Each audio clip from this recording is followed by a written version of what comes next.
Chair Everardo Rodriguez, Here. Vice Chair Beatriz Cerrillo, Here. Councilmember Melinda Dubroff, Here. Councilmember Rosario Gonzalez, Present.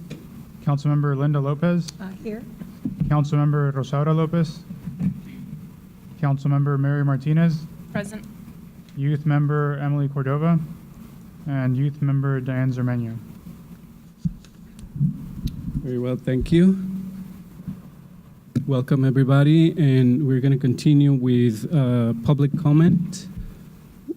Anybody who has a comment, you get up to 2 minutes to talk about any topic not on the agenda. And you would have to fill out one of these slips, which are available over there at the front table. And the council may not discuss or take any action on items that are not on the agenda tonight. And the first person we have for public comment is Janet Davis. You want me to time it? I can do it. Okay. I just want to make sure that people know that Wednesday, the 31st, there's a public meeting about the rezoning of El Camino Real, which a lot of people might be interested in because they don't know probably that the plan is to have 5-story buildings there, which might well go back onto Blenheim. Also, on June 3rd, I believe, the Board of Supervisors is going to preliminarily address the outrageous sewer increases that are planned for over 30% increases. Thank you. Thank you. And next, we have Oscar Venegas.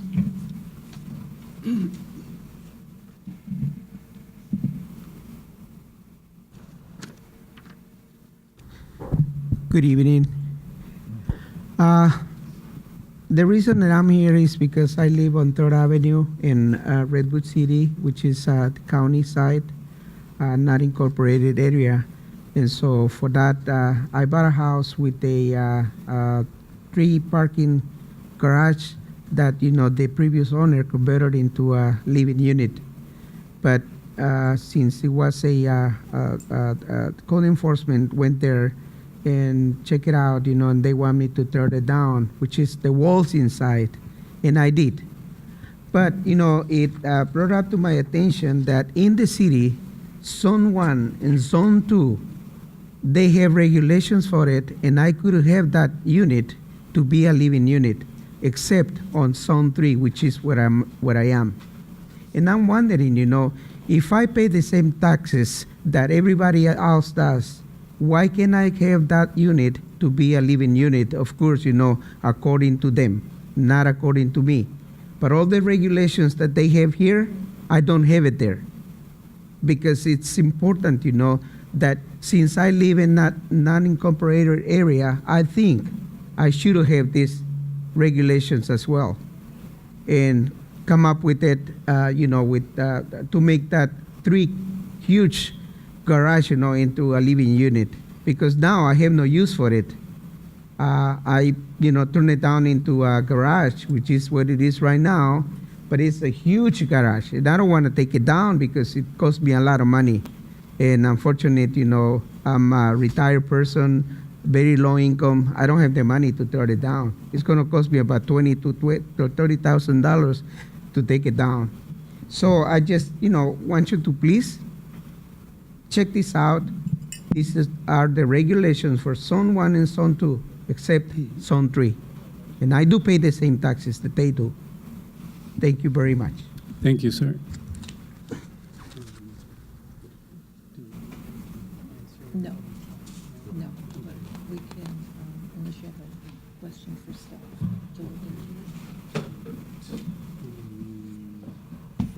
Through the chair, I have a question. Did we get his address so we know what Yeah, area? We do have his address. Yes, on the Okay, card. thank you. Thanks. Yeah. And just a quick question, maybe Mike So this, he would have to contact maybe building or zoning. Building planning would be able to help him. I wasn't quite clear if he was referring to regulations in Redwood City as opposed to unincorporated, or if it was different zones, but building and planning would definitely be able to help him. Okay.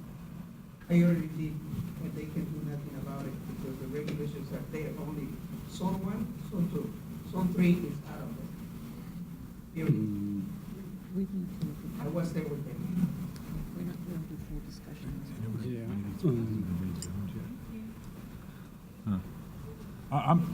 I'm happy to look into that form if I can get the address. If you can come up and give me your contact information, I'm happy to look into it and get further clarification, give it back to the Thank you. council. Appreciate that. And I think that's it. Public comment on the oversight. Yeah. Yeah. And now we have the sheriff's report by Lieutenant Christina Corpus from the sheriff's office. Good evening, council members and members of the community. My name is Christina Corpus, and I'm a lieutenant that oversees headquarters patrol, which includes the North Fair Oaks area. In reviewing the reporting period, the crime rates for the first quarter of 2017 in North Fair Oaks and comparing them to the first quarter of 2016, there was an increase in rape from 2 to 5. The suspects in these cases were known to the victims, and one of the 5 cases occurred in a different county. Robberies decreased from 6 to 4. Assaults are down from 10 to 6. Thefts are also down from 25 to 14. Burglaries are down from 17 to 16. There is a large decrease in auto theft from 24 to 4. Our residential burglaries increased from 13 to 14, but commercial burglaries decreased from 4 to 2. The entire region has seen an increase in thefts, residential, and auto burglaries. We are pleased with these declines, but we will continue to work harder to make North Fair Oaks a safer community to live, work, and go to school. We continue to actively patrol the North Fair Oaks area, and our arrests this quarter were a total of 182. There was a slight increase in traffic citations from 157 to 217, and an increase in parking citations from 512 to 580. Our community service officers continue to provide warnings, and the community is doing their part to follow the parking regulations. Our deputies are working closely with San Mateo County Probation on conducting probation searches for those individuals on probation. These efforts have led to 8 arrests in North Fair Oaks. We continue to collaborate with the North Fair Oaks Library, and every Tuesday the deputies are reading to the children. The deputies are also having lunch with the students at Fair Oaks Elementary, and we look forward to expanding the program to other schools in North Fair Oaks. We have also participated in several community discussions regarding immigration held at Fair Oaks School. On February 28th, we participated in a presentation on hate crimes and immigration at the Fair Oaks Community Center. On March 26th, we hosted a booth at St. Anthony's Church. We provided pastries and coffee to the congregation. Sheriff Bolanos spoke at the 12 p.m. Mass and reassured the community members that we are here to ensure public safety for the communities we serve. We estimate that we spoke to over 600 community members throughout the day. Over this past quarter, we have held 4 coffee and donuts events in North Fair Oaks. Coffee and Donuts with Deputies it's been a conduit to community members to stop by and say hello or to bring up their concerns to the deputies. We would also like to thank the community members that were able to attend the community basketball game at Fair Oaks this past Saturday. A huge thanks to the Fair Oaks School Principal Josh Griffin and Mary Martinez for hosting the game at the school gymnasium. The Care On Program Parent Project was held at Verbo Family Services. The project focuses on parents learning new parenting skills, communicating, and prevention. The program was 10 weeks, and 18 parents graduated on April 6th. Throughout collaboration with the Office of Diversity, we have been able to connect these parents to other programs throughout the county. On May 22nd, as a part of our nationwide campaign, we started the Click It to Ticket campaign to enforce and remind drivers to wear their seatbelts as it saves lives. And on Saturday, June 3rd, we will be participating in the North Fair Oaks cleanup sponsored by Supervisor Warren Slocum. On June 21st, we will, Caron and the Sienna Center will host a domestic violence workshop from 6 p.m. to 8:30 p.m. at the Sienna Youth Center. And that's all I have to report out for this quarter. Thank you very much. Any questions from Yes, through the Councilman? chair. I have a couple of questions. You mentioned that of the 5 cases of rape, one occurred in another county. Does that mean that people report, all of these don't have to have necessarily occurred in North Fair Oaks? It's that they live here and called? The victim lives here and goes to a school here and reported it to the school counselor. Oh, And okay. the acts happened in another county. Okay, all right. You said a slight increase in traffic citations, 157 to 217 seems pretty impressive. Are you guys focusing on a particular area, or how did that increase occur? So we've noticed that along Middlefield Road and along over by Selby Lane on El Camino, people aren't stopping for pedestrians. So we've had pedestrian kind of stings there where we've ensured that the safety of the pedestrians is very important. And then we've also increased. I've had some motor patrols out. So along Middlefield Road where people are going very fast and speeding. So that's a reflection of the efforts there. Right on, the pedestrian thing is really important. Very important, Thank yes. you. And then a final question, when you, when the deputies go to the library and meet with kids at their school, I heard it's important that they're in uniform so that, there's a positive association. Do the officers go in uniform? Oh yeah, they go in uniform and they read a few stories. So they're there from 11 to almost 12 p.m. That's and they read to a group of kids and they're always in uniform. Right on. Yes. Thank you. I just wanted to make a comment because I work at Fair Oaks and I see firsthand that what a difference it makes when we have the sheriffs there on campus, especially having Jen there. It's been really great having her there. She comes and she has lunch with the kids, and it builds a relationship not only with the kids but with the parents there too, and that I just want to emphasize just how important it is for that relationship to be there with the Sheriff's Department and the community, and it's a great one. Hi, Lieutenant. So,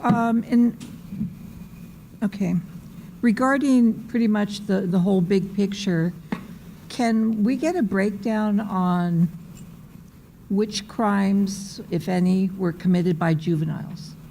I can get that. Can we, I think at one point our youth member, Diane Sormeno, had requested that a while back, and it would be really good to kind of pull that statistic out of your general report so we can see the state of youth from the law enforcement perspective. Absolutely. I Yeah, can get thank that you very information much. to you. Sure. And the second thing was in regards to the parking citations from 512 to 580. I think we could, if you can think of some, I think we need some ideas on how to build the educational piece around that. I don't know if that number's always high. I mean, if you go through all the reports, it seems to always stay. I haven't seen the annual report on this, but I bet it stays up pretty much. It never decreases. It seems to always increase. But what can we do to have a better understanding of, put that out there so people understand that? Though I know it's kind of a contradiction because it does provide revenue, I mean, those tickets are pretty hefty tickets, and I'm thinking specifically of the tickets that the cars get during street sweeping days. I think they're, what, $40 or $45? So it's a bit of a contradiction, I know, because it does provide revenue, but if it's because of a lack of knowledge, is it because people are lazy about getting out and moving their cars? Is it because there's no other place to put the car? I don't know. I think it varies per different neighborhoods, but I'd like to get some ideas from your department on what can we do to kind of work on that. Yeah, we can do a variety of things. We can host a dialogue for community members and do them in different areas. And we can put out the information that we were having that and really have a discussion with the residents about and educating them on, you know, street sweeping and about just parking in general. So we can absolutely do that. That could be the first step and see how that goes. We can also use social media. I know sometimes people don't have social media, but you know, our community service officers are always really having conversations with the residents. So I actually have Carlos Ramirez here tonight. Carlos, do you want to come up and just? He's really good. He's a resident of North Fair Oaks, and he's worked here, so he really knows the community. And do you want to just say a few words? Hello, everybody. I'm Carlos Ramirez. We have been, so I don't know if you have noticed, street sweeping is new on Middlefield. So we started doing the street sweeping on Middlefield, but for a month and a half, we issued warnings, letting people know, hey, this is going to start. We're not citing yet, but eventually we're going to start citing. So this past week was the first time we ever actually did start citing, but after a month and a half of issuing warnings, we left paper flyers on the windshields of all the cars that were on Middlefield. I chalked Middlefield for the 2-hour parking. So I've also talked to the business owners when I'm chalking, and I let them know, hey, you guys, we're going to start doing street sweeping on Middlefield. Just keep in mind, on Thursday it's going to be on the right side, on Friday it's going to be on the left side. And it's, since we started citing, we've had less cars on the side that the street sweeper is actually passing. But another thing is also the day, like in Warrington, MacArthur, and all that. One other thing is the day that the street sweeper falls. Like today it's the 4th Thursday of the month, but people usually think that on Wednesday we pass first. The street sweeper is the first day, but because of the number of weeks are in a month, sometimes people get confused. So what we did today, myself and the other CSOs, we drove up and down with the lights on, just to let people know, hey, today's a street sweeping day. And most people got their cars moved today. So there's just a couple that we got. Okay. All right. Well, thank you very much. You're welcome. Thank you. And if I may, through the chair. Yes. Councilmember Lopez, I think you asked a good question about the citations. What I'd like to do next month is bring back the breakdown of where the money goes for a citation, so everyone would have a better idea of how the money's split between the state, the DMV, the county, and all that. So we'll get that breakdown for you. Okay, thank you. I do have one question, and first I wanted to commend the department for the awesome job that you guys sound to be doing in the schools and, you know, reading to the kids. And my question is related to the sort of the national state of affairs. I've heard that nationally crime has the tendency to be underreported, particularly by people who are undocumented. And I was wondering if you guys, I know it's difficult to gauge, but I was wondering if you guys are doing something about it, or if you have a way to gauge that.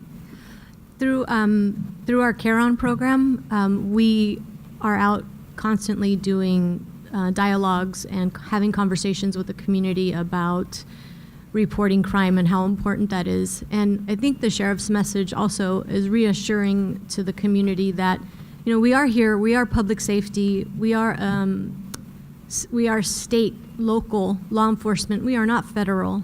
And we are here for really to keep the community safe, and that's all our interest is. So that's our main goal, is to really have people have confidence in us, that if they do report something to us, there won't be any kind of repercussions behind that in regards whatever their status is here. Okay. Great, thank you. Any other questions? Okay, so then I believe we have one public comment from Janet.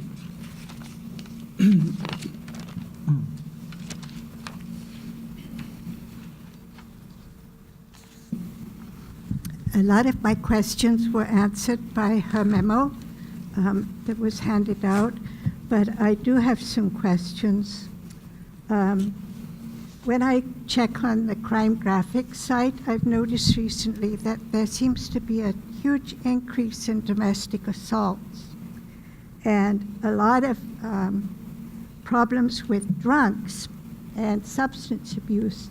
And I'm wondering whether there's any kind of statistics that are available concerning the incidence of problems involving drunks around places that have alcohol licenses, and if there's anything being done to complain to ABC about some of these places that seem to have a lot of problems with drunks in their area.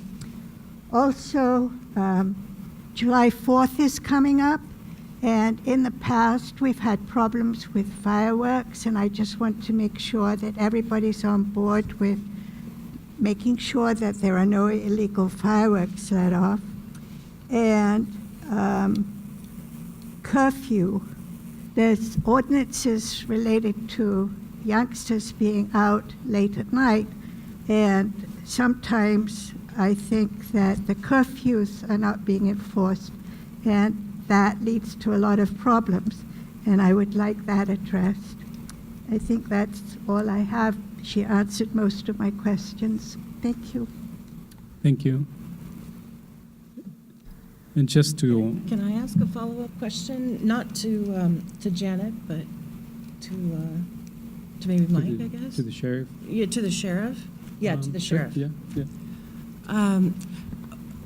What is the curfew? Who is that for, and what time is it?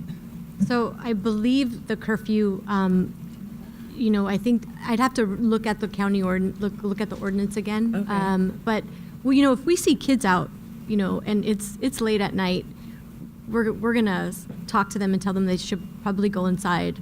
During the summertime and it's light out and kids are out playing, but if it starts getting dark and it seems to be dangerous for them, and obviously if they're playing in the street, we tell them to go back and play on the sidewalk or contact their parents and ask them, hey, it's getting late, maybe you should have your children go inside.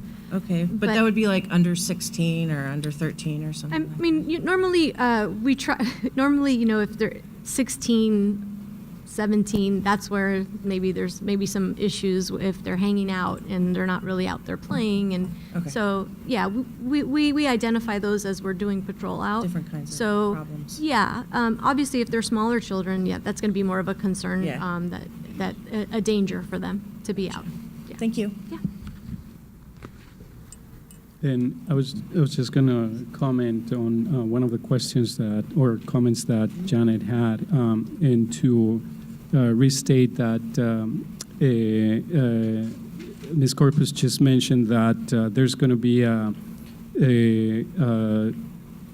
community program or forum at the Siena Youth Center on June 21st about domestic violence.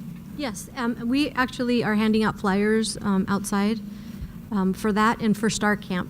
So we have a youth camp that we try to really give children an opportunity to go out and be out in the wilderness. And we have law enforcement, so our deputies are also involved and go out, and they're the camp counselors. But we have information about that if anybody's interested as well. Great, thank you. And next, we have a presentation on the Help Move North Fair Oaks Forward project.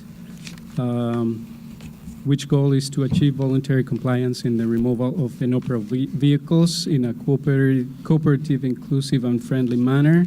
And we'll have the presentation by John King and Nicolas Gotuso from Code Compliance.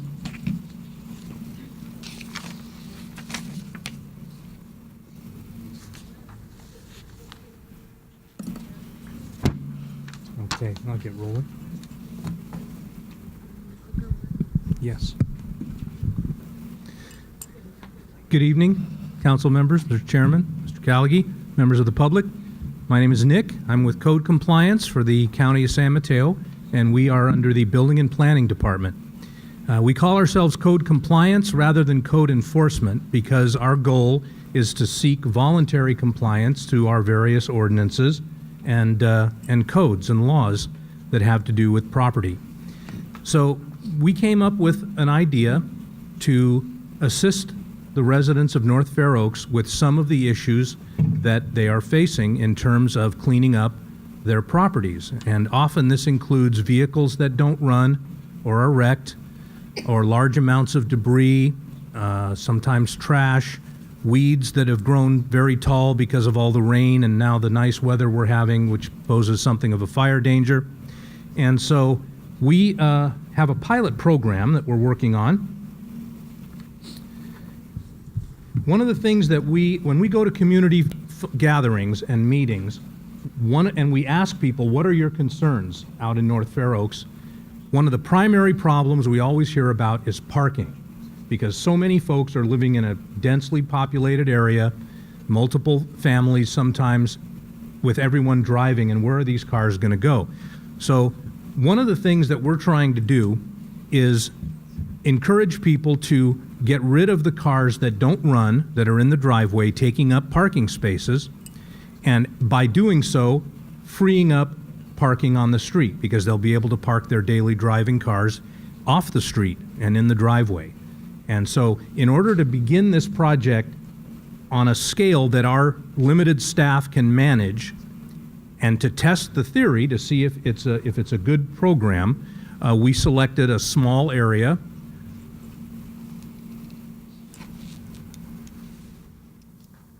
If this is a successful program, it's going to be expanded to the rest of North Fair Oaks as well as to other parts of unincorporated San Mateo County where we have similar issues.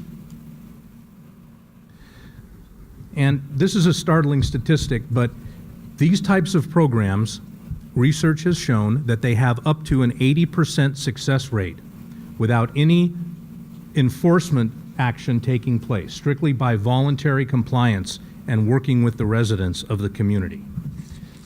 If we get a portion of that percentage, we'll be happy.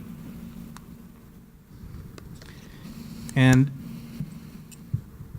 the area that we selected was based on several very careful studies that we did. We took some Google Earth photographs from October of 2016 and looked over the entire North Fair Oaks community for places where you can see from the Google Earth maps there are lots of problems with debris in yards and a really serious parking problem and a lot of cars sometimes in the front yard rather than in the driveway, things like that. And we drove every street in North Fair Oaks. Every single street was driven. We took copious notes, and we came up with a manageably sized area as the pilot, as the test bed for this program, which we felt it's about 157 homes. It's on both sides of the tracks, and I'll show you a map of that in just a minute so you can see where it's going to be. Here's the map. So as you can see, it's bordered on the north by Oakside, on the east by Fair Oaks Avenue, and it goes from 6th Avenue actually, up to Oakside, and Park Road is the boundary on the west. And this is a manageable chunk of real estate for us to try this out. Now, one of the biggest problems that people face is what do I do with this vehicle? Maybe it doesn't run. Maybe it's not registered. Maybe I can't get it smogged. in many cases, there are vehicles that the property owners or the residents do not want to keep, but they really don't know what to do with it. How do I get rid of it without costing money or having to deal with any of the DMV paperwork or anything like that? So on the back of the flyers that you have in front of you, we have English and Spanish flyers, are the lists of some of the organizations. There are many, many more. These are just some of the ones that we selected to begin, that you can call and who will come out in almost all cases and remove the vehicle. And they'll take care of the DMV paperwork. It doesn't have to run. And the folks will actually be able to take a tax deduction for a charitable donation for the value that they receive when the car is sold. And so I think just educating the community on how they can deal with these issues that may seem insurmountable is a great way to get this program off the ground and get the public to buy into this idea of us helping them take care of this.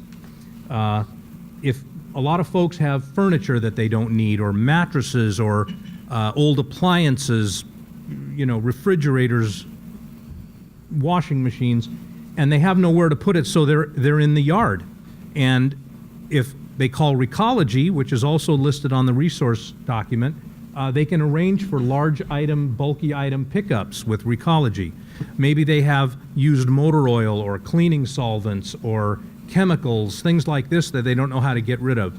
San Mateo County Health Department has a way for those items to be disposed of. You can go to their facilities and drop these things off. And so our goal is to get out in the public. We're going to knock on doors. The code compliance staff will have these flyers. And if you see the little magnet clips that we have there, everyone's going to get a magnet clip with one each of the flyers, English and Spanish.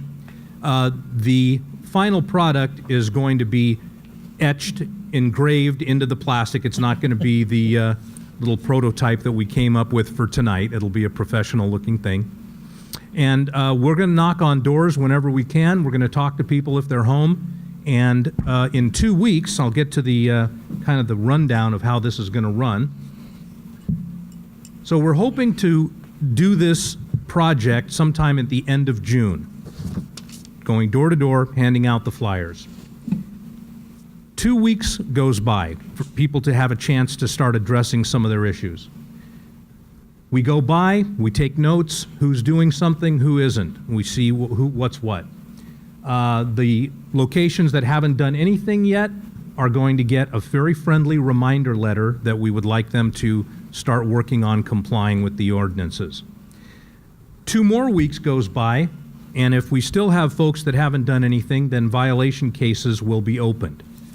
Once a violation case is opened, they get another letter in the mail giving them an additional 2 weeks and asking for an appointment to come and review what they've done.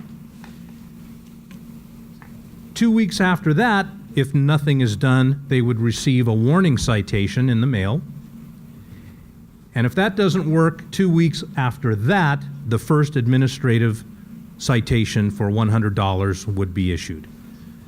So obviously, we're hoping that this is a curve where we get a tremendous amount of voluntary compliance, and there are very few homes that are going to require any of these enforcement steps, and that's really what we're after.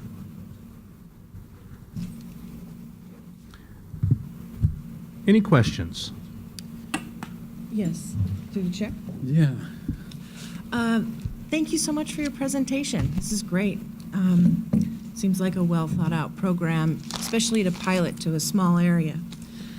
I have a couple of questions.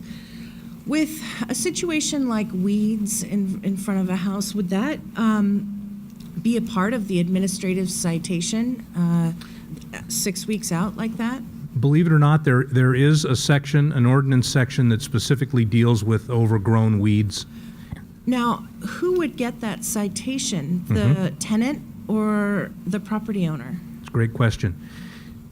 We used to send it just to the property owners, but we've changed that policy because the property owner may live far away and not really have much to do with the property. So we now send it to the property owner as well as the resident, to the actual address, so that there's no possible way that it can be missed. Who's responsible for paying the fine? Well, ultimately, it's the property owner. Okay. Absolutely. And through the chair, if I may, code compliance is also, I guess, sensitive to the fact that we may have some seniors that wouldn't be able to maybe take care of their yard and certainly may not have the funds to take care of their yard. So they will be looking into charitable groups that might come out and lend a hand to help with the removal of some of the weeds that can be hazardous and can cause a fire around the building. Great, thank you. Another question about non-operative vehicles. They're a problem even if they're on private property because they're taking up vehicle space.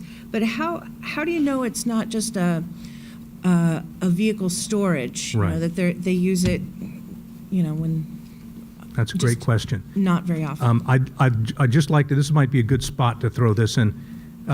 As it stands currently, the Code Compliance Division only deals with the vehicles that are on private property, because this is a question we're often asked. We get emails. What about the abandoned cars that are on the street? What about the people that park in 2-hour stalls for 4 hours and, other things that are on the public roadway, which is the sheriff's office jurisdiction. But on private property, which is what we deal with, the reason we send an inspection letter and we ask the people to call us to come out is so that they can show us if it's not an inoperative vehicle, if it runs and it's currently registered, which we're not even really worried about that. It's more whether it's operational. If we go out and they fire it up for us, then they're good. And that's just how it works. So we also have, as I'm sure you've noticed driving around North Fair Oaks, we also have a lot of car parts, tires and transmissions and bumpers and all kinds of parts of cars that are also in some of the front yards. And those are also covered under our ordinances as something that must be removed. Great, thank you. You're welcome. Thank you, Chair. Anybody else has a question? Can you go back to the timeline, the 2 weeks? I guess I went too far.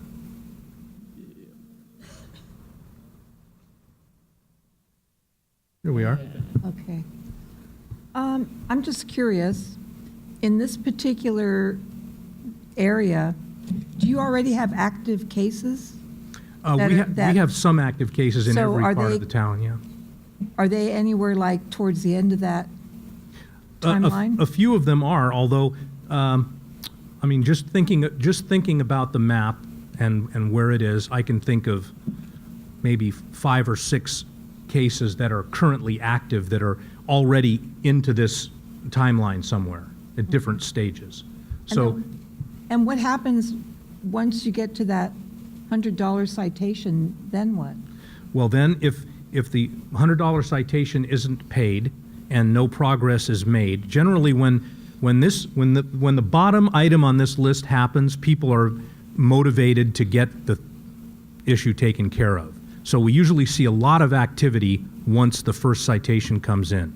If nothing happens, then after, I think it's another 2-week period, they will receive a $200 citation. And then if that doesn't take care of it, the final citation is a $500 citation. So people should know that. Yes, it's all in Yeah, 'cause on the that- documents we send them. $100 and, okay, Yeah, right? For some people. yeah. But It's if they spelled out know in it's the gonna go, letters that we send them. Increase. Yeah. Yeah. I was just curious how many cases you're already working on and at what stage in this timeline they were Yeah, at. and but- everything is covered. We have people who we've just started, and I would also like to say that currently our complaints these are all complaint-based cases. So we don't drive up and down the streets looking for people who have inoperative vehicles in their driveway. Okay. Because there are many, and we only have a few staff members, and it would be impossible logistically to do it. So we only respond to complaints that we receive from the public for these cases at this time. And then the next step after this pilot project is to identify another area in North Fair Oaks and do it again. Exactly, just Good. expand So it. You've covered everything. Yes. Okay, cool. Thank you. You're welcome. Any other questions? Thank you very much. We'll have some public comment. I think we have Janet Davis.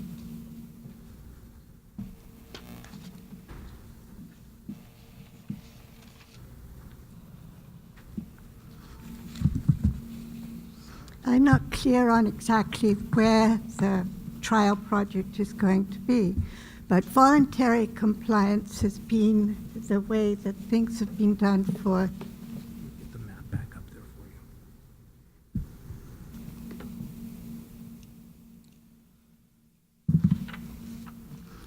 voluntary compliance has been the way that things have been done for years and years. And people have complained for years and years. And code enforcement has proven to be totally ineffective. And I think that the problems with inoperable vehicles should be transferred to the Sheriff's Department. And also, there's a whole bunch of ordinances that need to be rewritten, redrafted. And one of the first things that should be done is notify apartment managers that they have the option of towing cars that are inoperable from their lot. In an area not connected with North Fair Oaks, I reported a car that had been abandoned since 2008, and there had been several complaints about it, and nothing was done until Wayne got rid of the car. But you cannot deal with these cars just by code enforcement. It doesn't work. I can drive around North Fair Oaks and I can pinpoint like half a dozen places where there are cars that are inoperable. And something much more than a voluntary compliance needs to be done. I think that this shows an unrealistic understanding of what people in North Fair Oaks have to deal with. I can't even get my husband to recycle paint, and he's retired. People don't have the ability to contact all these places. They're not home some of the time when people would come and pick up. And talking about a tax deduction is fatuous when you're talking about somebody who lives in North Fair Oaks. Thank you, Janet. Please do. Regarding the vehicle donation program, I've learned in my research to prepare for this that most of those companies will come out and pick the car up if you're not home. So if you do call and tell them you have a vehicle to donate, they'll tell you to leave the keys and the paperwork in the car somewhere, and they'll come by and take it away even if you're not there. So that might help address that a little bit. Thank you. Next, we will move on to item number 5, is the consideration of a use permit to convert an office into a manager's residential unit within an existing building, and a request for a parking exception to allow one uncovered parking space where one covered parking space is required for the residential unit in a mobile home park located at 855 Barron Avenue. And the presentation will be by Carmelisa Morales from Planning and Building.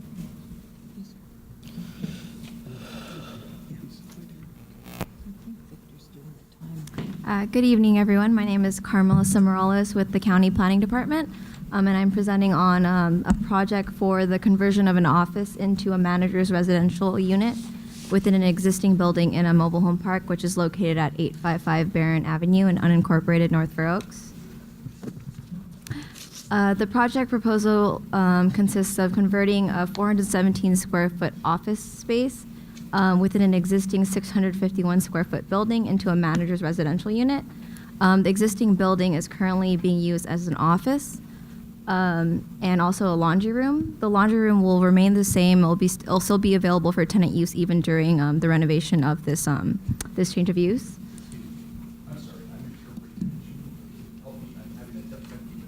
Okay, let's slow down. The proposal includes, the residential unit will include a bedroom, a bathroom, a kitchen, a living room, and also an office. The proposal will also include a parking exception as part of the use permit. Currently, our current zoning regulations require a covered parking space for a one-bedroom residential unit, and they are proposing an uncovered parking space, which is right along the northern side of the existing building. And lastly, there are no exterior changes to the building. Here's a brief chronology of the history of the property. It was zoned M1, which is light industrial, and the surrounding properties are still zoned M1. But sometime in the 1950s, it was rezoned to C2, which is general commercial, and now it requires a use permit if you would like to put a mobile home park there. But since it was established and approved in 1948, it is not required, and this is considered a legal non-conforming use. And just some more information on the progress of this permit. It was deemed complete on May 10th. It's being presented to you today, and we're hopefully going to get it to the zoning hearing officer for a public hearing in July. This is a vicinity map showing where the property is in the North Fair Oaks area. This is a site plan that the applicant submitted.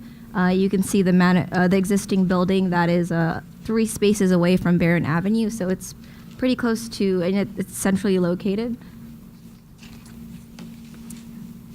After doing a site visit with the applicant, I was able to look at the property and I took some pictures. This is looking at the mobile home park from Barron Avenue.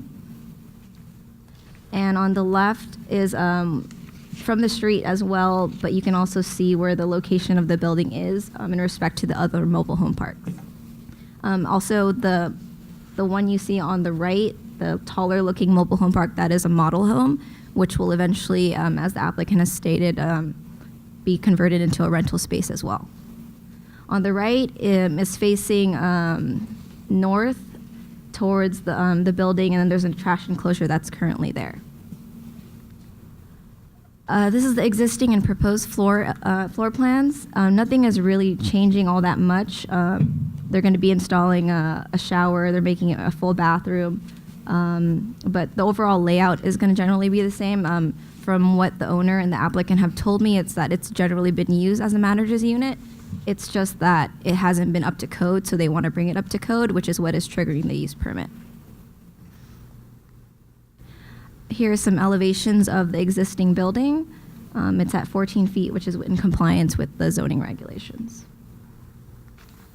Here's some more elevations from my site visit, the north and east elevation, as well as the south elevation and the proposed uncovered parking space, which is right next to the manager's unit. As for project compliance, it was looked at through the general plan policies and the North Fair Oaks community plan, specifically the urban land use and housing policies. It complies with the C2 zoning district, in which a proposed residential unit requires a use permit to be an allowed use. And it also is consistent with the industrial mixed use land designation for the North Fair Oaks community plan. It's considered a multifamily residential use, and by being allowed by the county, it's a conditional use. As for housing policies, it's specific to, it addresses the mobile home park policies. The proposed residence will improve the operation of the mobile home park, and which will allow the manager to be readily available and assist the tenants when it's needed. As for the zoning regulations, it is in the C2 S1 zoning district. Like I said before, it is an allowed use subject to the issuance of use permit, which is our proposal today. And it complies with all development standards except for lot coverage. That is an issue that the county is working on collectively with all the mobile home parks in the county. But we acknowledge that it is an existing non-conforming lot coverage. There's a map that I'm going to show in the next slide. As for parking, this proposal, we are requesting one parking exception The proposal includes an uncovered parking space, as I've shown you in the photos before, and one covered parking space is required, and there simply isn't enough room. So this is a map that planning staff generated. The applicant wasn't able to do a accurate estimate of the lot coverage, so what we did was we took a Google aerial. Our GIS staff was able to figure out kind of an approximate number, and we generated it to be 59.5%, where 50% is required, or is the maximum. Therefore, planning staff recommends that the North Fair Oaks Community Council provide a recommendation to the zoning hearing officer on this proposal. I am available if you have any questions, and we have the applicant and the owner here as well. Thank you. We do have some questions, council members, if you have any questions. Yeah. Where was the manager living before? Or you never had one on site? To my understanding, when I went out on the site visit, I got a chance to talk to the manager, and he stated that he lived in the mobile home park that is just a block away. So, I mean, it's on a short commute, but it's still an inconvenience. Was this part of an agreement made with the county? I know that the county was involved in making sure everything was brought up to code and dealing with violations, health and safety violations. Was this part of your agreement or contract? No. To have somebody on site that could supervise the trailer homes? No, it's not a part. This is a separate permit.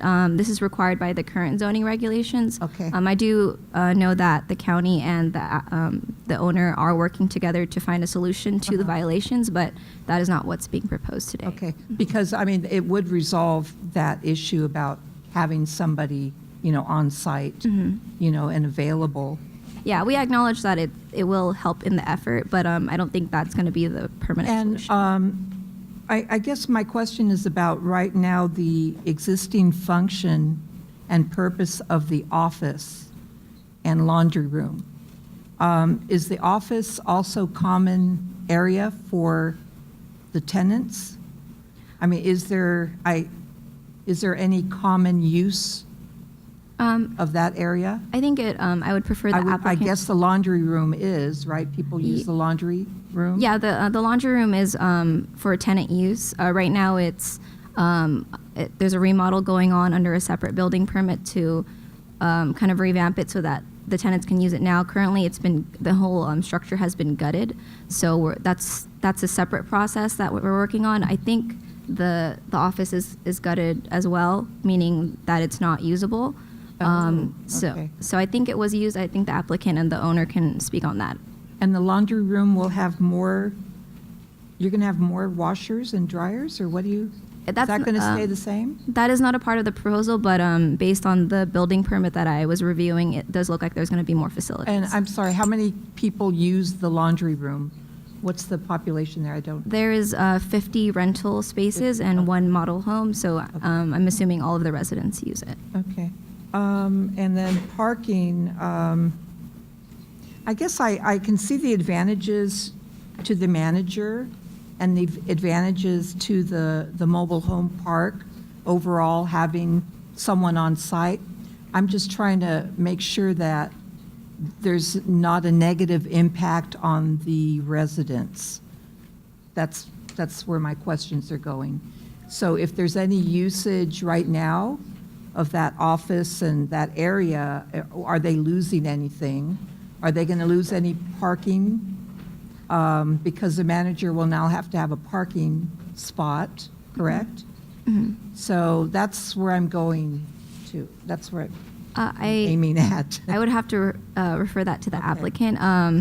I do know that, I'm not sure if the office space is used commonly with the tenants, but I do know that the parking space is currently available, and from my site visit and from talking with the manager, it doesn't seem like they're very strict on who uses it. It's more of who's there first. But by allowing this manager's unit, it might be a designated spot for the manager's unit. But it would be on behalf of the owner on what he would prefer to do with that space. Thank you. Mm-hmm. The chair? Yes, please. What do you mean by 59% lot coverage? What is that related to? So I'll go back to the map. So for the S1 development standards, there's a 50% maximum lot coverage that is, you're not allowed to exceed it, basically. But we do understand that there are some, so a little bit more background on that. Like I said, there are 51 rental spaces, and one of them typically have a parking space. But due to the violations, we've found that some of the parking spaces have been converted into home additions, into uncovered and covered patios, which is more of a larger problem that we're willing to address with the applicant and the owner. But it's not included in this proposal. So we're just giving you the map and the lot coverage just so that you can see what's going on the property. So does lot coverage mean that 59% of the entire parcel is covered with buildings and not parking spaces? Yeah, so for lot coverage, it is any structure that is 18 inches or more above ground. Oh, okay. All right. So it isn't necessarily, it's not necessarily a floor area or livable space. It could be like a carport. It could be a covered patio. Okay. Or a garbage area? Yeah, I guess so, yeah. Then my other question is, I was really happy to see that they were upgrading the laundry room with that many people. They're adding a lot of it. I know it's a separate permit, but I like that they're doing that. How can we be sure that they're going to actually follow through on the upgrade of the laundry facilities for the tenants? I don't want to be in a situation where they've remodeled the manager's office, but they end up not putting in all the new, I think there's a high-capacity washing machines and stuff. Mm-hmm. So how can we guarantee that that happens too? Right now, it's under a open building permit, meaning it's under review. And that means there is an inspection phase. So in order to close out the building permit, they will need to complete the final building inspection, and that is to ensure that what they say they are going to do, they did. Okay. Or they could just not do it and they don't have to close out the permit, right? They could. I believe, to my understanding, building permits can expire, and that is at the expense of the owner. They pay fees up front. They pay fees to issue the permit. So it would be at the expense of the owner. Okay. I didn't know how that worked. Thank you. Any other questions from council members? Please do it, Rosa. Not question. I just want to know, as Linda said, that I know that these mobile homes, they have some issues in the past with the county. I don't know if also the electricity and everything is working properly and updated to sustain that project that you're working on. So the question is if the manager unit will be built up to code? Is that? Yes. Yes. So what triggered the use permit is that they submitted a building permit to renovate the manager's unit. So that is on its way to being completed, but this is a condition for our approval. And just like the laundry room, there will be final inspections to ensure that it meets building code requirements. And if you or the owner can tell us how many washer machines they have right now, and how many are you thinking to add to the project?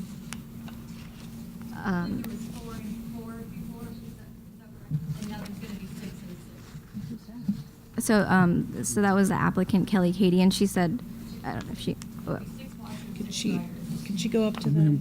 Could you, if you could come up to the podium, introduce yourself and answer, that'd be great.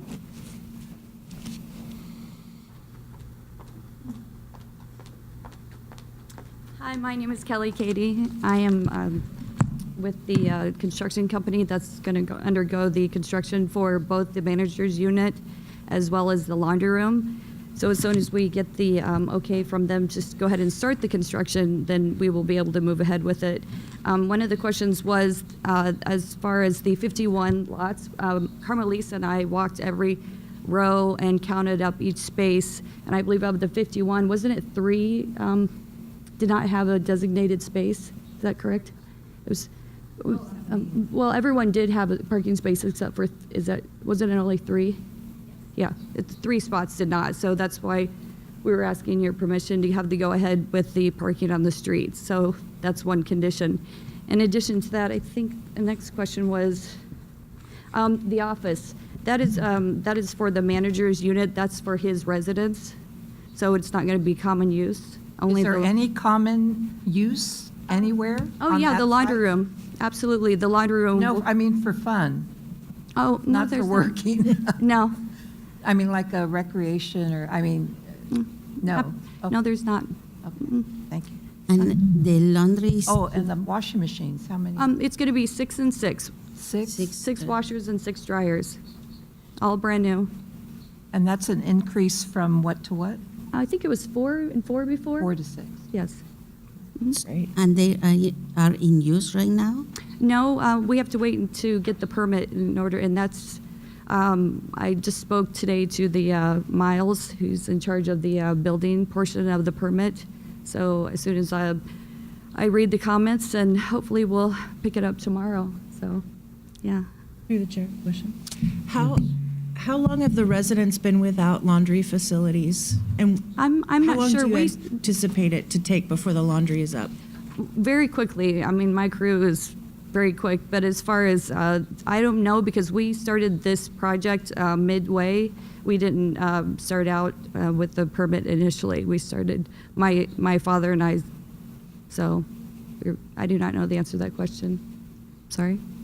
Okay, Too long. Is there someone here that you know might know how long they've been without laundry facilities? Ray, do you know? I think that's a big deal. Mm-hmm. Hi, I'm Troy Adams, the owner.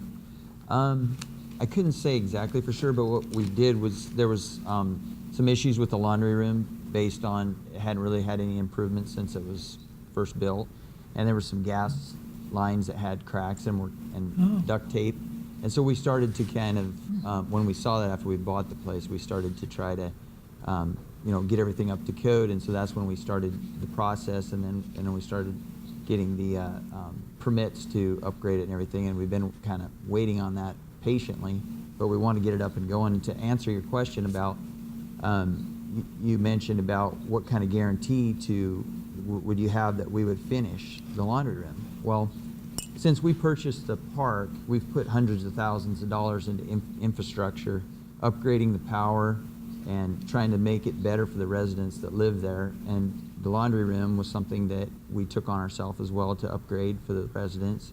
And the manager's quarters, which historically has been at times, had a person living in there that was the manager. So we're just trying to upgrade it and get everything back to code. Oh. Sounds like you went to a lot of effort. Thank you for doing that. So I have are you going to be the one that's going to live there? No. Oh. I'm the owner. Oh, the owner, okay. So if the office is converted to a manager's living, is that where someone has a problem with, I don't know, something, a problem with the unit or whatever, the electricity, plumbing, or paying something, they're going to be able to go to that manager and he's going to conduct business in his home? So it's kind of an office / manager's quarter. Oh, I mean, okay, yeah. all right. Mm-hmm. And He'll be on site all the time and be able to facilitate stuff, So was it your idea to do that, or, because I had my own idea of why, that it's a good thing, but may I ask why you've chosen to have a manager on site? Just for health and safety issues for the people that live there, and just to be able to facilitate any kind of emergencies, and just be able to conduct business in a manner that we felt was expedient to any kind of situations that would arise. Thank you. And if I may, through the chair, though, the owner has taken this on himself. The county certainly believes that on-site management is always better, that the residents can depend on somebody to be there most of the time to answer any needs that they may have, and especially in emergency situations.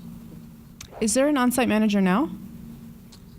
We have a manager that's down the street, just a block, that's, could get there pretty fast. And then we have another guy that kind of helps, and we'll call him. And Okay, we so- kind of have a system right now that's working, but it'd be better if we could have him there full time. Okay, so the one living down the street will now be moving, or? Mhm. Okay. Through the chair. Yeah. Mr. Adams, do you own other mobile home parks in the area, like the other one where the manager lives? How many properties? No, this is the only one in Oh, the okay. area. All right. Great.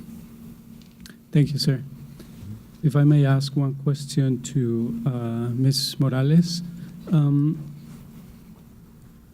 So what would be the alternative if the owner does not get this exception granted? Are there any options? If the project were not to be approved? Yeah. So the next step would be you would make a recommendation and we'd take it to the zoning hearing officer. And if that was denied, then they would not be able to go through with converting the use. They would have to propose something else or an alternative. Like maybe reduce the quarters that are already built there, I guess, Yeah, I mean, they could do that. It's really up to the applicant what they would prefer. Yeah. It's not a requirement for them to have a manager's unit. Mm-hmm. Great. Thank you very much. We will proceed with a public comment. We have several comments here.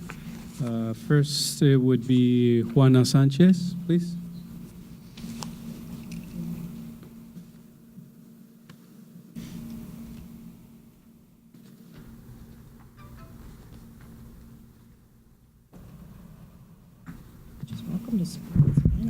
Hola, buenas tardes. Noches. Mi nombre es Juana Sánchez. Soy residente de la Barrón 855. Tengo que aclararles.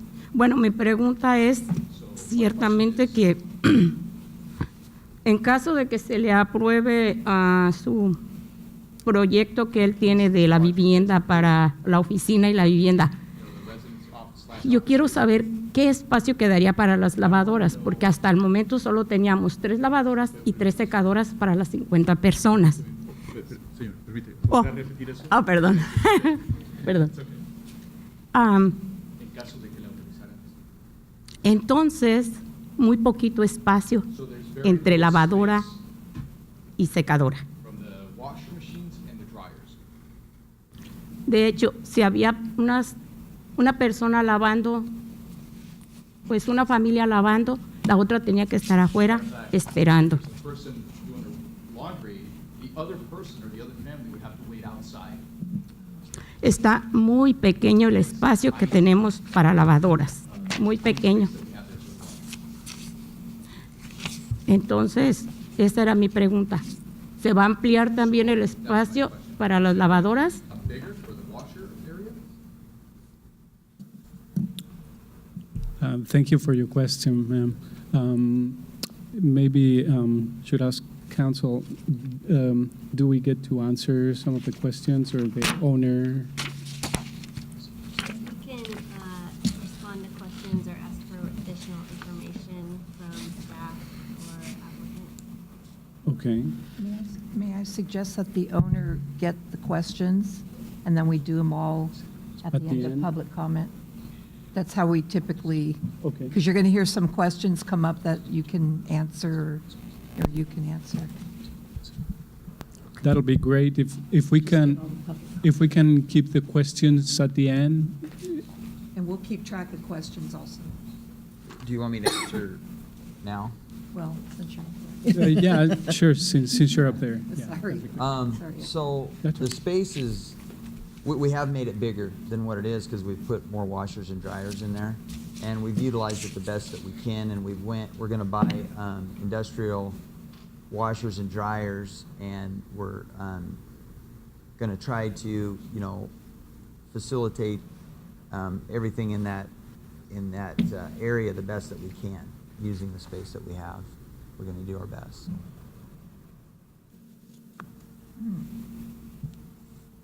Okay. But it sounded to me like you were increasing the number of washers and dryers. Is that correct? That room had some had space in the back of it that wasn't being utilized, and so we expanded that room to be able to put more washers and dryers in it. Mm-hmm. Do you have a ballpark of the footage that that adds? I think it's in It's on the existing that proposed. Okay. It's a storage room that was, they picked up the storage room and added it to the laundry room, making it longer. Okay. Requires top left. I don't know, Kelly, if you want. Storage room is smaller. The storage, see the white and the very top left? Yeah. That's a storage unit. Would you mind coming up here and speaking to the mic?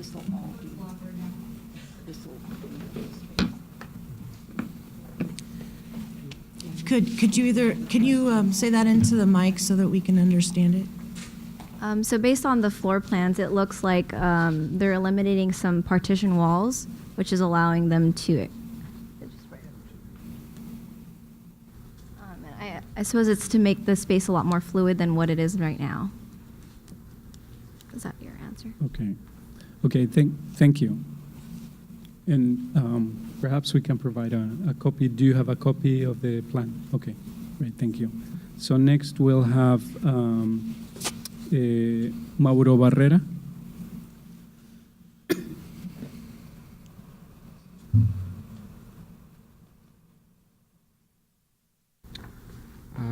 Good evening, everyone. My name is Mauro Barrera, and I live in 855 Baron Avenue, too. I'm a resident of the property. Well, I'm okay to have the manager in the site. We already have one manager in the site. We have I'm living there for 2-3 years, and there is one manager living in the property. If the owner wants to bring a new manager, it's okay for me too. But to change the unit, that space in a resident, it's gonna be hard for us or for the property too, because we already have a lot of problems with the electricity, with the power. He said that he has invested a lot of money to improve the electricity, but we still having problems with electricity. The power is still gone every single day at this time. In the past, we would have the electricity was gone in the winter, with all the time was cold. But right now it's spring and it comes summer. If you turn, any neighbor has a heater or something like that, a small heater, the power is gone. If we have food in the refrigerators, it cannot stay for longer without electricity.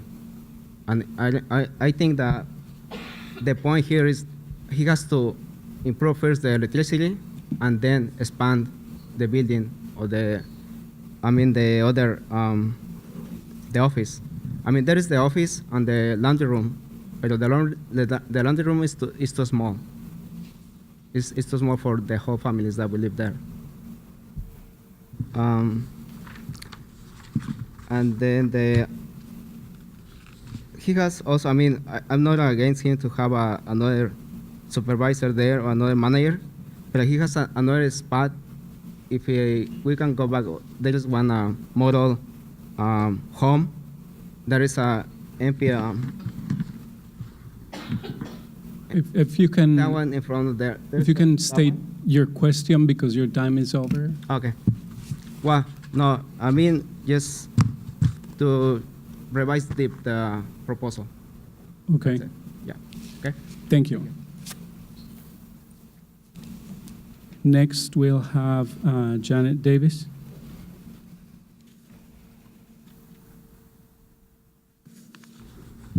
I just had a couple of questions. I want to make sure that this proposal benefits the people who live there and not the owner. And when I checked out in the Secretary of State's files, the owner's corporation only lists an outfit in Nevada, nothing for California. So I was curious about that. And then I was curious about what exactly is the model home. Nothing is explained about that. Does somebody live there? Is it just for people to look at? Is it a mobile home? Is it a structure? And also, last winter, the television was full of flooding in these mobile home parks. And I want to know whether this park is flooding, and if so, what is being done about it.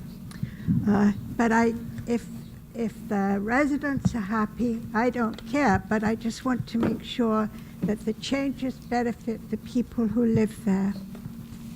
Thank you. Next, we'll have Lasei Amode. Not sure if I'm pronouncing it correctly.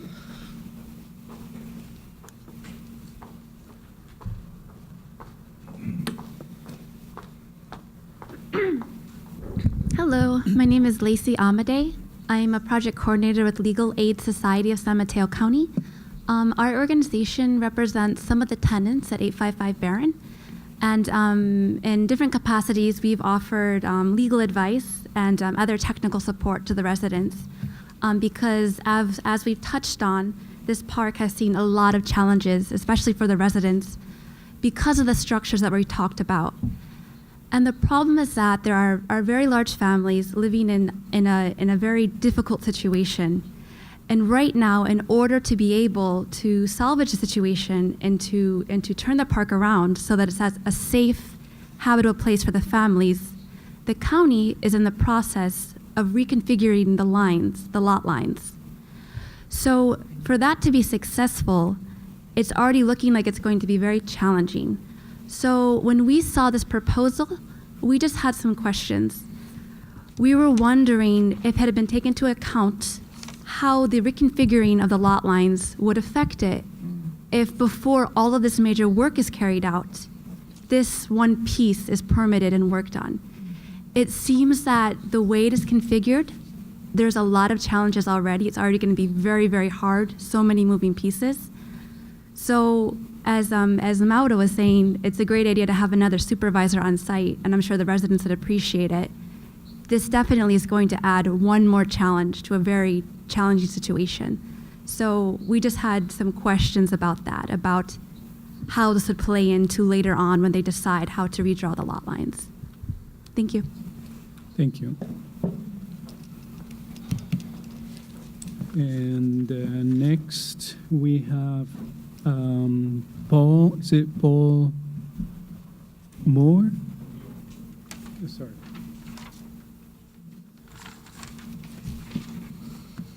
Yes, I've heard this gentleman speaking about that he wants to add on more washers and dryers and stuff, but I didn't really hear the answer to if it was going to go through. I just heard that he has invested quite a substantial amount of money into the facility, but I didn't hear what was the guarantee that he would make it add more washers and dryers in there. I see pictures of what they were going to do, how it's going to look and all this, but I don't see any pictures of how it is looking right now.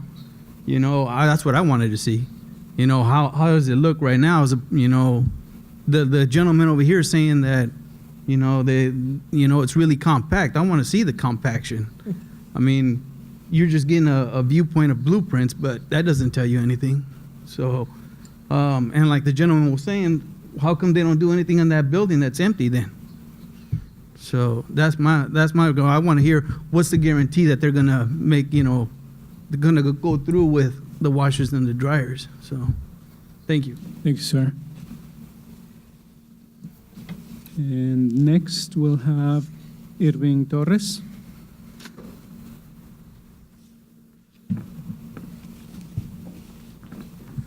Good evening, council members. Irving Torres. I'm going to be speaking on behalf of Supervisor Warren Slocum. Unfortunately, couldn't be here tonight, but just wanted to emphasize just the importance of kind of what was presented by the project planner Just re-summarizing just the need that is in compliance with the general plan. It's also in compliance with the North Fair Oaks community plan. And basically, based on kind of the reporting inspections, the project is not expected to be detrimental to the public welfare. As Mr. Adams mentioned previously, he has made investments into this property. He has been cooperating with the county, and so I just want to emphasize and to remind the council of what the project planner has presented is in compliance with the general plan. Thank you for your time. Thank you.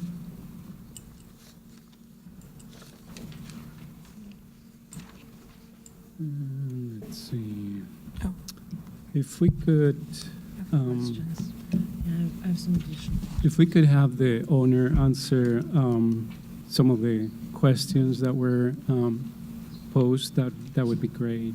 And through the chair, if I may answer one of them, we have been working with Mr. Adams, and in regards to the lot lines, we do not believe that this will impact the lot lines, and we believe that we are working towards a resolution that would be satisfactory towards all of those lot lines.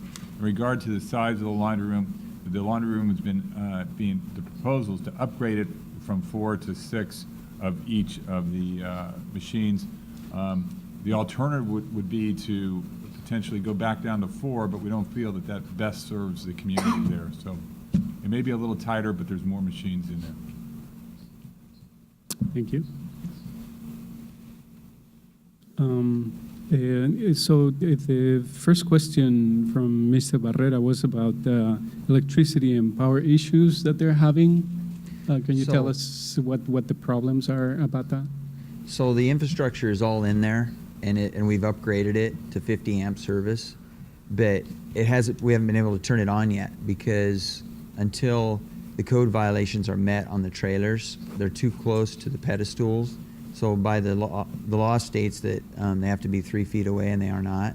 So we haven't been able to start that power system up yet.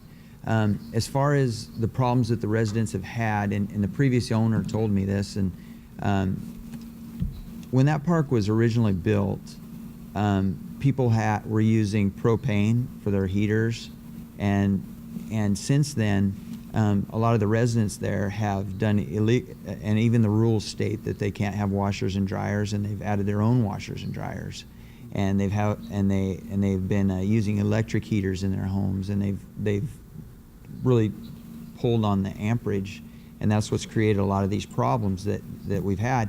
And so when we took over the park, the previous owner, his stance was that, hey, these people knew, for years that this is what it would take, and they've been using illegal stuff to pull the amps down, and that they needed to stop doing it, and that was his stance. But when we took over the park, we felt that we wanted to upgrade it and make a better place, a better living situation for the people in the park, so we went ahead and just immediately started upgrading the power. And as of right now, it's ready to be turned on as soon as these code violations are met.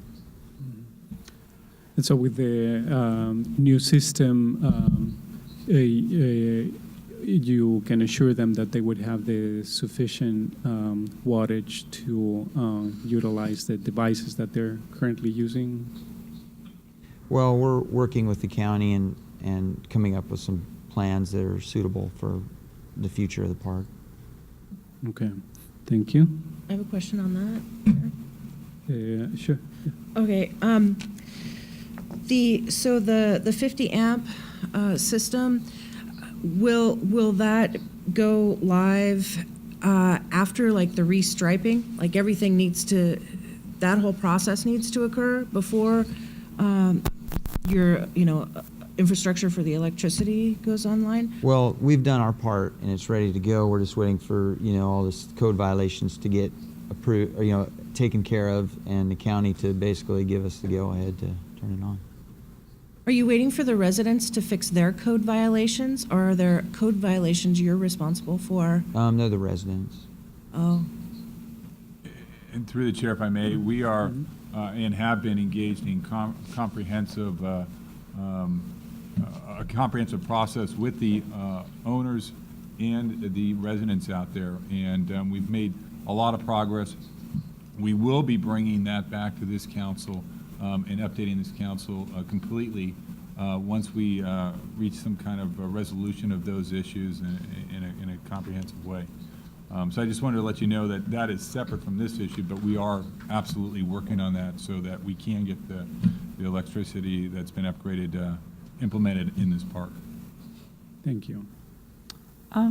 Through the chair. Yes. Mike, can you, what your comment earlier that it would not, what's going on with the reconfiguring the lines, is that what, that you don't think is going to Right. have any impact, or? It's my understanding that it's a very, as this young lady alluded to, it's a very complicated process. Miss, to determine the lot. yeah, Amadei saying. Yeah, Amadei Has a question about that. To determine the lot lines. We, I believe, have worked through a great deal of that and have some kind of resolution on determining the lot lines. And from my understanding is this upgrade will not impact that situation there. Okay. And Mr. Adams, so on the electricity piece, then you're ready to go, or it's ready to go, but how much? What are you waiting for? I don't quite understand. That what code violations are you talking about? That you're waiting for the tenants to The resolve? trailers have to be a certain distance from the pedestals where the power is plugged in. Okay. By state or by the law. And so a lot of them aren't. And so they have to be, they have to be moved, or something has to happen in terms. So are they being assisted in that?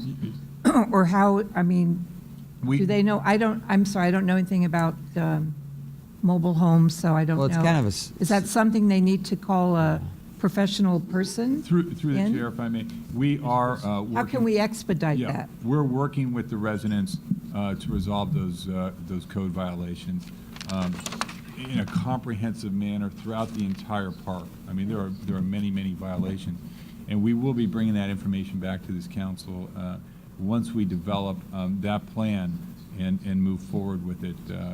We'll be advising you what the specifics of those plans are and give you a timeline of when that will occur. Okay, and my last question, several speakers brought up how come you're not using that vacant unit? Is it just for show, or what? I guess there's a model on site, or why At this time, why couldn't the that- manager move into that? I don't know. Well, first of all, it's can't be hooked up until the 50 amp service is installed, because that's what it takes to run that unit. And then also, our thoughts too were it's affordable housing for someone, and that's why we to put a manager in there, it's taking up another affordable housing space. Through the chair, the manager's residence is going to be very small. Will it be the policy for only one person to live there? So the manager would need to be single, no kids. So that'd be pretty rough to move a whole family into that residence. Well, at this point, the manager has a wife and a young daughter. Oh. I think there's they think it's adequate. They're okay with that. All right. Thank you. And let's see. I'm not sure. Do any council members, have other questions? I just have Or- a comment. I just want to see that the tenants are living with the simple things and that we almost everybody have. That is the air conditioner. So they can use air conditioner, heaters with no problems. And flooding, no flooding. Just in flooding, yes. Those services that almost everybody we have. And it sounds to me like a lot of those items that the tenants would be using are dependent on the new system, electric system that is going to be put into work. So we have to take this is an action item. Yeah, please do. Is there anything that can be done now, just in the meantime, for the electricity problem?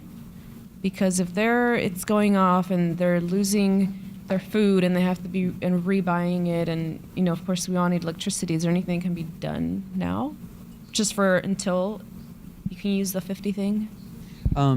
People could stop using, they could go back to propane for their heat, and they could not use illegal washers and dryers and things like that. Because the system used to work. It's the same one that was there when it was built. Are the residents aware of that they can? I think so, yeah. You think so? They've been told. And But I know the previous owner, I was there when he had a meeting with them one time, and I'm sure they're aware of it. Okay. Maybe if more information is passed to the tenants in English and Spanish, that might help. I'm Through the sorry, chair. through the chair, I wouldn't give credence to what the previous owner has to say or what they did or didn't do. The story that we've gotten on this here at the council is that there were a number of violations and not all perpetrated by the tenants. So there was a number of things that the owners didn't do. So for you to say that, I mean, kind of nonchalantly, that something that he may have said, I mean, to me, that's unacceptable. You're the owner now. We want to make sure that this new development is going to improve for the property owner and for the tenants. I didn't mean to come I across really- yeah. that way, but that's why, we really put the system in, and it's in place, and we want to use it. And, it's a matter of, it's something that we can't, just happen overnight. I mean, the system's there and ready to go, but these code violations, until they're corrected, it's not legal. It could create a problem, I guess. Through the chair, can I ask a question of Mr. Callagy? Yeah, Yeah. please do. Is it, I think there are like propane refrigerators and things like that. Can we get information to the residents in Spanish that would tell them their options So- as like a Band-Aid? So through the chair, just to clarify and just kind of the complexities of this issue, the county did have a specific person from HSA who has been consistently meeting with the owners, with the tenants one-on-one multiple times and explaining this whole process. It is a complex process, but we have reiterated. Emma Gonzalez, she is bilingual, so she has been reiterating this information over and over again. And so, but it is a very complex system. And so we are working together with Mr. Adams and the tenants to kind of figure out a way how we can move forward. But it is a very complex issue. Supervisor Slocum has, assembled multiple departments to work on this project. So it's not just HSA that's working on this. It's our Department of Housing that's working on this. It's our county council that's working on this. It's a whole array of different departments are working on this. And so it is a very complex issue. Having, for myself, this is a very first-time experience that dealing with something of this magnitude. But make no mistake, we are moving forward, but it's a complex issue. And Emma Gonzalez has consistently, time and time again, been providing some information, educating the residents about the illegal washers and so forth, and trying to remove them and so forth. So there is a ton of code violations in that mobile trailer park. And so right now we're working with the tenants to making sure that we can mitigate those issues and so forth. And to that, I would say thank you, Irving, for the information. And it sounds to me like it is partially educating the tenants, but it's also informing them about the options and the state of the infrastructure.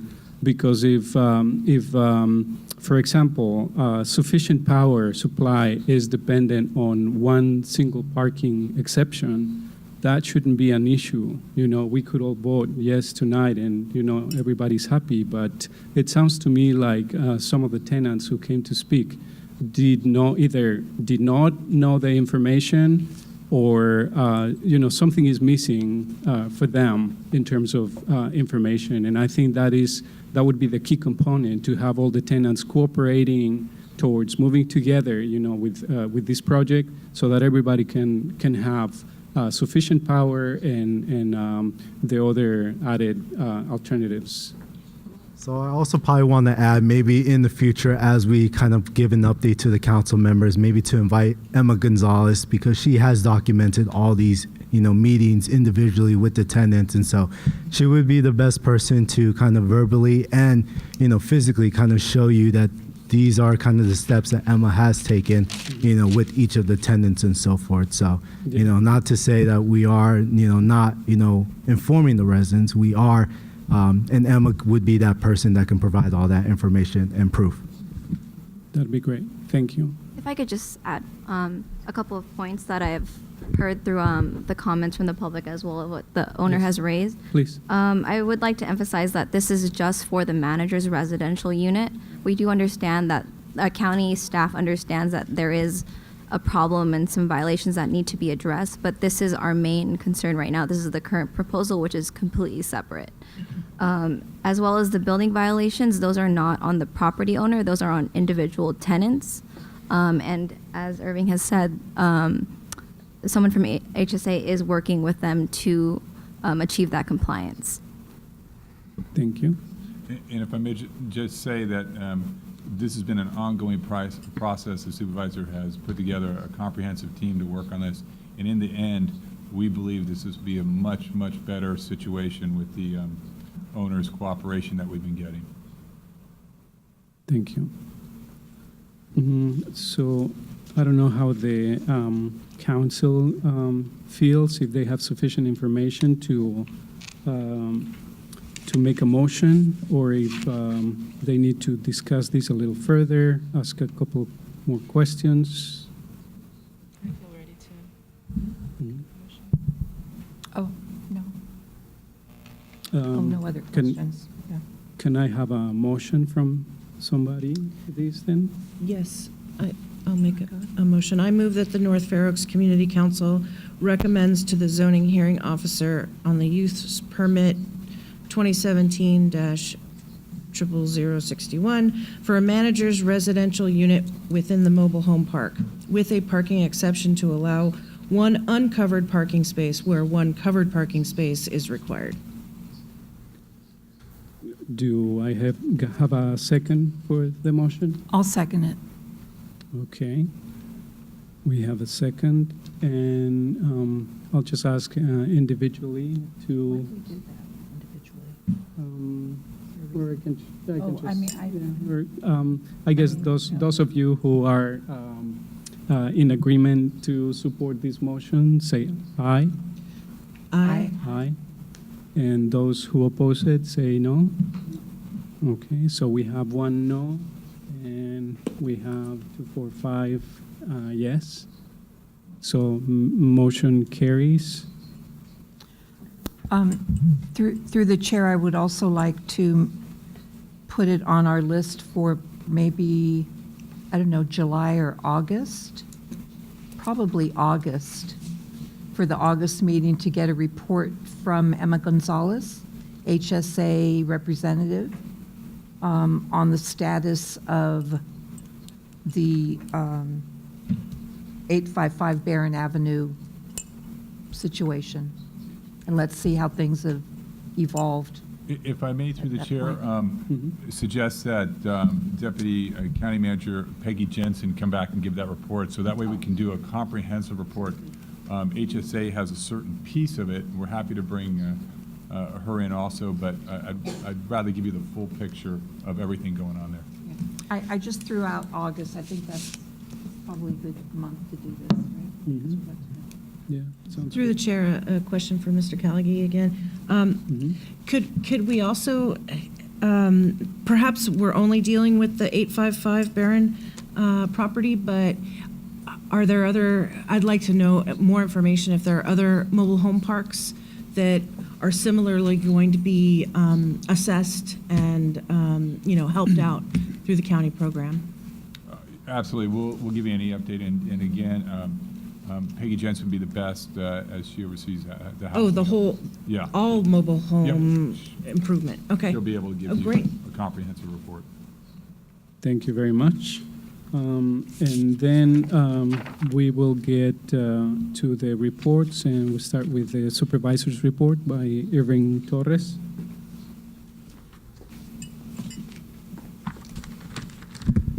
Good evening, council members. Irving Torres with the Office of Supervisor Warren Slocum. So a couple of reports I want to give an update to the council is on May 22nd, as you know, the federal transportation officials agreed to approve $647 million in grants to modernize and electrify the commuter railroad that links San Francisco and San Jose. As you know, up in the national level, back in February, there was this consideration from the Transportation Administration Secretary whether or not they were going to actually fully commit to allocating $647 million. So there was this months of huge advocacy by a lot of community members, not only our state officials, our governor, but even our congressional representatives, urging the administration to keep their promise and move forward with allocating $647 million for the electrification of Caltrain. So on May 22nd, which was a couple of days ago, they have agreed and they've actually signed it. So now we're getting the $647 million to electrify our commuter railroads from San Francisco to San Jose. Also on a couple of weeks ago, on May 16th, the Board of Supervisors approved Measure K allocation plan. As you know, within that Measure K allocation plan was the $43.7 million in funding over a 2-year cycle to address the county's critical need for affordable housing. So I know there was a lot of conversations going on with that, but the board has agreed to allocate $43.7 million for affordable housing. So I'm sure I'll be able to give some more updates maybe in the next couple of months of exactly what's going to be that whole process and so forth. I also want to remind the council members that next Saturday is the annual North Fair Oaks cleanup event. Be seen keeping it clean. It's going to be held here at the Fair Oaks Community Center. It's going to be from 9 a.m. to noon. As you know, this was actually started by Connie Paniagua, I think like 10 years ago. And Manuel Ramirez, when he was a former council member, also helped spearhead it along with some of the other council members like Beatrice, Dale, and so forth. And, and then Supervisor Slocum, when he got elected, this was one of the first tasks and initiatives was to help to support the North Fair Oaks Community Council in organizing this annual cleanup event. So it's going to be held next Saturday. Hoping if you could spread the word. It's always a great event. We are going to have pan dulce from Chavez Supermarket. We're also going to have burritos from El Paisano. We're going to have some prizes from San Mateo Credit Union as well. It's a fun activity. It's also an educational opportunity for a lot of the North Fair Oaks community members. It's an opportunity to download Report It SMC as a way to use your phone to report illegal dumping or graffiti. We're also going to have some resource tables by Recology. So it's a fun-filled event. It's an educational event, and it's also a way for community bonding as well. So I hope all the council members can participate next Saturday. I also want to announce that next Thursday, June 1st, from 4 to 7, there's going to be an opening of the county's LGBTQ Community Center. And it's going to be from 4 to 7 p.m., and it's going to be in the city of San Mateo. The address is 1021 South El Camino Real.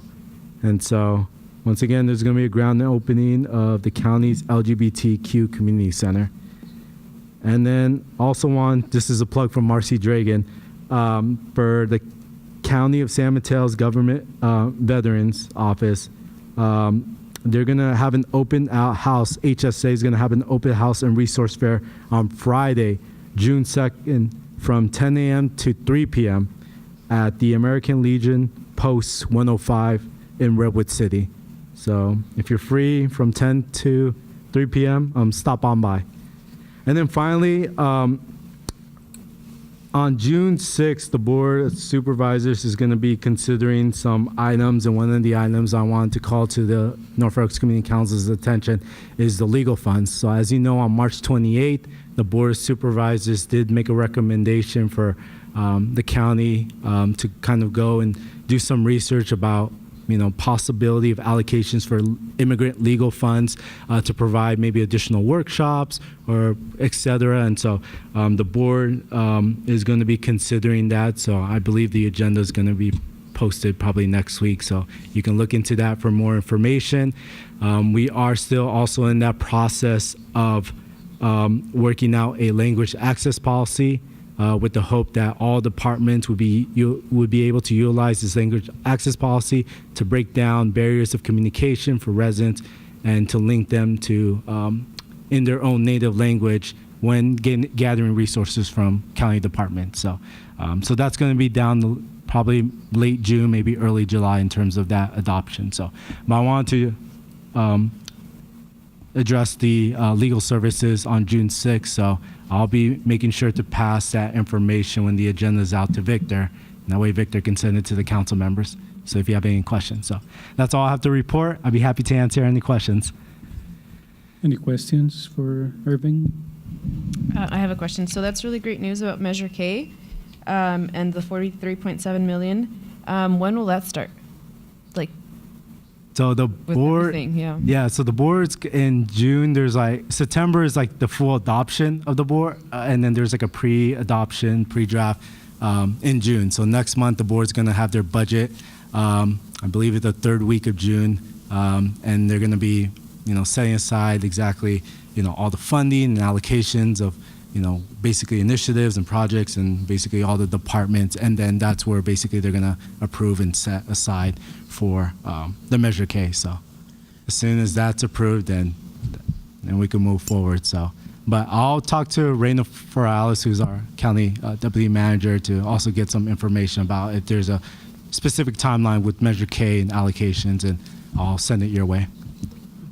Through the chair, the funds do become available July 1st, the new fiscal year. Okay. Through the chair, I have a question about those funds as well. Are they designated for unincorporated areas only, or will some of it be funded for just everywhere in the county? Grants to cities or something like that?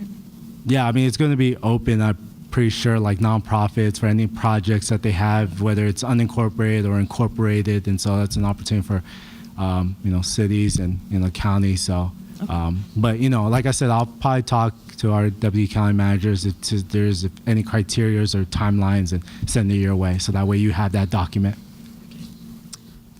Irving, through the chair, I did have a question about doing follow-up with the city of Atherton. They've been having their meetings.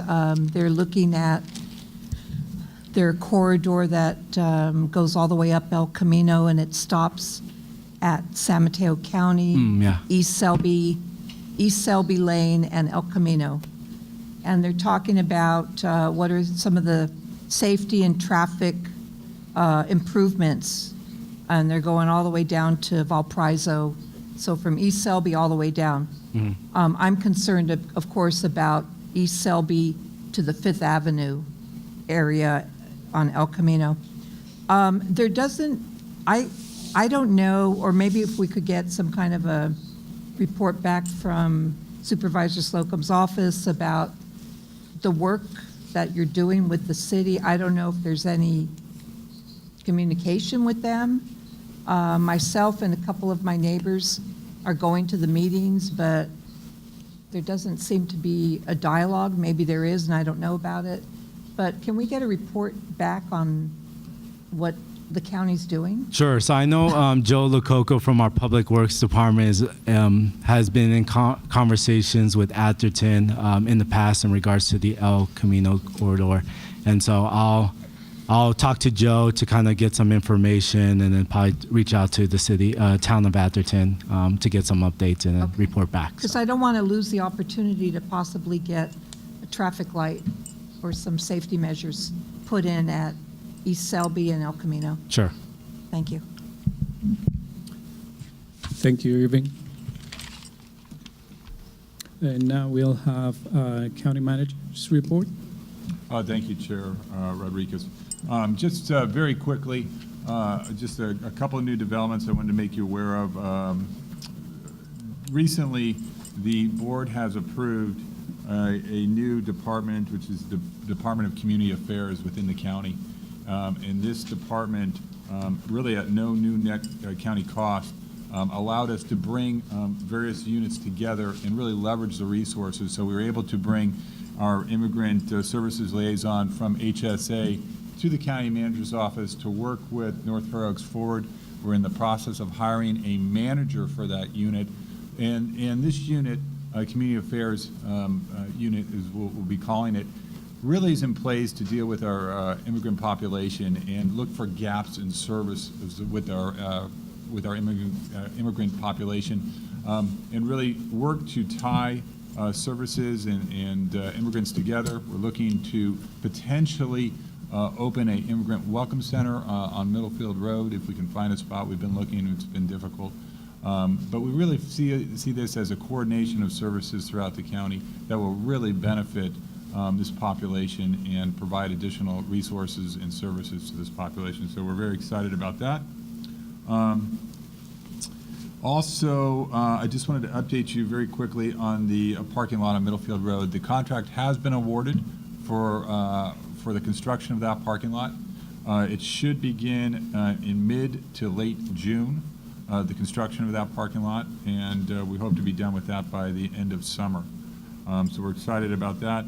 And then an update on the PUC parking lot. It looks like we've pretty much cleared all hurdles there, and we're waiting for some bid documents to come back on that to see what the cost is, and then we'll begin construction on that parking lot also.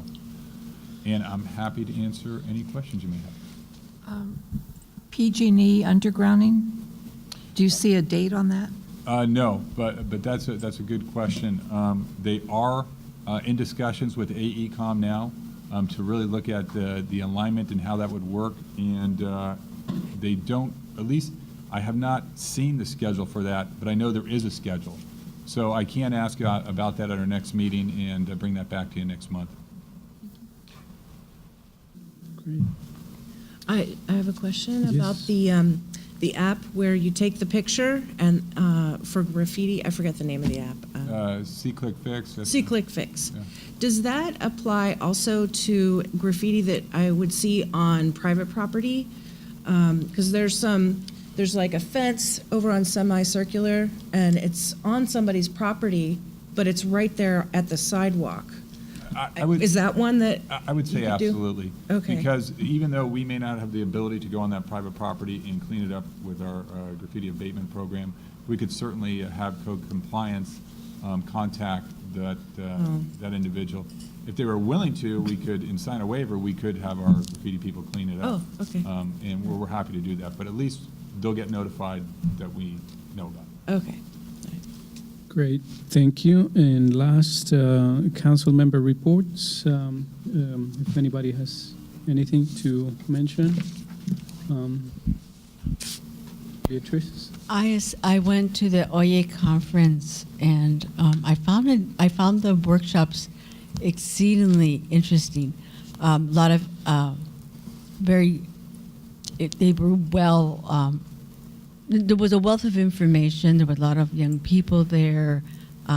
It was a really enjoyable time. I hadn't been to one in a while, and I really enjoyed it. And last Saturday, I happened to go to the sheriff's basketball at Fair Oaks School, and that was also exceedingly enjoyable too. I proposed that maybe making this into an annual event, where maybe there's more students and faculty of Fair Oaks against, playing with the sheriff's department members. But it was very enjoyable for those of us that went. We enjoyed it. Great. Thank you, Beatrice. Anybody else? Yes. Synapse School was here last month. Has organized 2 neighborhood open houses. One was on Tuesday from noon to 2. They've gone up and down my street and other streets to give out flyers that are both in English and Spanish. And then they also are doing one on Saturday, June 27, from 9 to 11 a.m., and I'm planning on going to that. They want to show the school and talk about their school, but also the way they're partnering with other local organizations, which I was really pleased to see. So I'll report back after I go to that open house. Great, thank you. And I understand that North Fair Oaks Forward also had a meeting with Synapse owner, and they got a tour of the facilities. I think it would be a great idea if you guys can share next time, the outcome of the dialogue that you guys had. Sure, if you have time, yeah. Does it just happen yesterday Yeah, or this when? week. I'll be very brief. We were very pleased that Jim reached out to us to invite us to the school. We got a tour, and we got to sit down with him to ask him some questions about his interest in getting more involved in the community. It was a really great meeting. He was very open to listening to our ideas and is very committed to addressing the needs like parking and improving communication with the neighbors. And I can send you an email with a more detailed outline of what we talked about, but overall, I think it was a really good experience. Great, thank you. And with that, if I can get a motion to adjourn? Oh, I motion to adjourn. Okay, somebody second. Thank you, that's all for tonight.